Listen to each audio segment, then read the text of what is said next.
endorser ka ng barley ngayon, sino yung mga naiisip mo na, ay, ito gusto kong bigyan ito? Kumbaga, makakatulong pa to or... Actually, yung social media ko, nung nag-usap din talaga kami, mali talaga yung naisip ko. Kaya sabi ko siguro kailangan magkaroon tayo ng mas malawak na impormasyon kung ano ba, anong age ba, sino ba ang gagamit ng mga ito. Kasi ako akala ko pang-akin lang, pang-atin lang. Hindi ko alam nung kinausap ko sila at tinanong ko kung anong produkto nila, pwede pala siya sa kahit anong age. Yes. So doon pa lang sabi ko, gusto kong i-share yan. Tulad ng #blessed, gusto kong maging blessed ang lahat ng tao dahil gusto kong malaman nila na ano bang maidudulot ng barley sa buhay nila. So gusto kong makatulong sa barley din na ikalat yung impormasyon na lahat ito ay pwedeng inumin ng kahit sino. Yes. So, ikaw talaga, hindi mo pa siya na-try before, bago ka pa Hindi talaga. Kaya nung kinuha nila ako, sabi ko, pwede nyo ba akong bigyan kahit isang buwan? Gusto ko talagang itry ang produkto. Kasi ayoko magpanggap na nandito ako, tapos magsasalita ako about barley na hindi ko siya na-experience.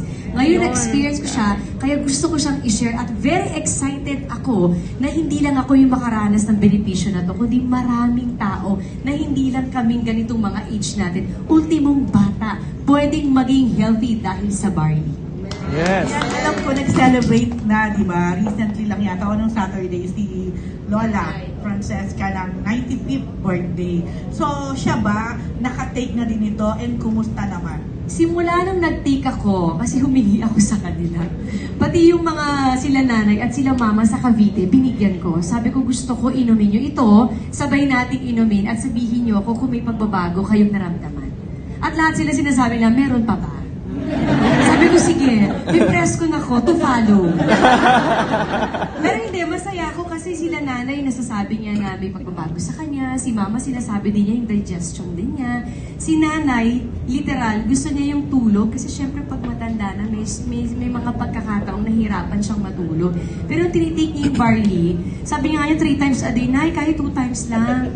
So, 3 times niya. Although wala namang masama kung anong gusto mo, kung 3 times a day, once a day, or whatever, kung ano yung feeling mo na kinakailangan mo siya, pwede naman eh. What about Zia and Sixto? Kumusta sila? Anong reaction Si Sixto nila? is more on chocolate. Si Zia is mas gusto niya yung pure. Wow. Pero syempre, wag natin silang idamay. Pero for the sake of your question, yes, tinatry nila at umiinom sila. And surprisingly, yung anak kong babae, gusto niya yung literal na puro. Kasi bakit? Siguro wake up call din sa atin itong may mga kapatid or may mga anak. Minsan kasi sa mga pagganitong pagkakataon, pag mga bata, dapat siguro ipinapaliwanag natin sila. Hindi yung anak, inom ka na ha. So dapat may awareness sila. Parang kay Zia, nabalian kasi siya ng buto. Diba? Parang nagkakas siya. Sabi ko, anak, try mo tong inumin kasi ito ang magiging benepisyo pag ininom mo ito. Malay mo, makagaling to sa kamay mo, pero more, may yung digestion mo, makatulog ka, maging strong ka sa school. So pag may awareness siguro yung mga anak natin kung bakit natin ipinapainom ang mga ito, mas ma-realize nila, mas hindi tayo mahirapang painumin. Yan, last na. Ikaw ba yung nanay na conscious sa kinakain ng mga anak? Let's say, Ma-RT ako, yes.